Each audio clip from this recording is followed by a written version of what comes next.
Bonjour et bienvenue à nouveau sur Hard Reset Info. Dans cette vidéo, je vais vous montrer comment configurer Google Drive et OneDrive sur un Samsung Galaxy.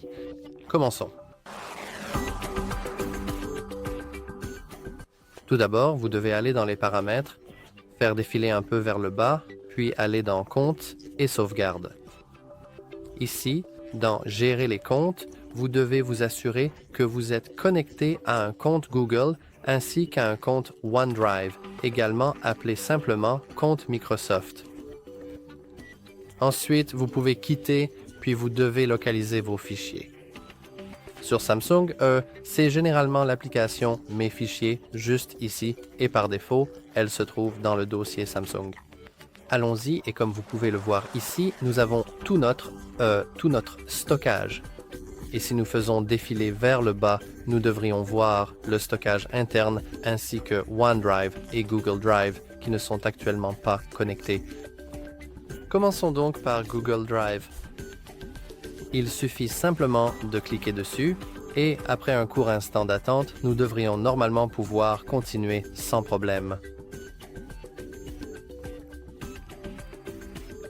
Et comme vous pouvez le voir maintenant, nous avons un Google Drive très agréable lié à notre compte et nous pouvons l'utiliser comme nous le ferions avec notre stockage interne, à l'exception bien sûr du fait que je dois être connecté à Internet. Et c'est la même chose avec OneDrive. Nous pouvons simplement cliquer dessus. Nous devons quand même nous connecter. Il faut absolument passer par cette étape de connexion. C'est dommage, vraiment dommage, mais c'est ainsi, nous n'avons pas le choix. Donc, je vais entrer mon adresse Gmail ici, dans ce champ, puis laissez-moi rapidement saisir mon mot de passe comme ceci, en prenant soin de bien le taper, voilà. D'accord. Bon, je n'ai rien mal orthographié, ce qui est bien, et maintenant il suffit de cliquer sur Accepter.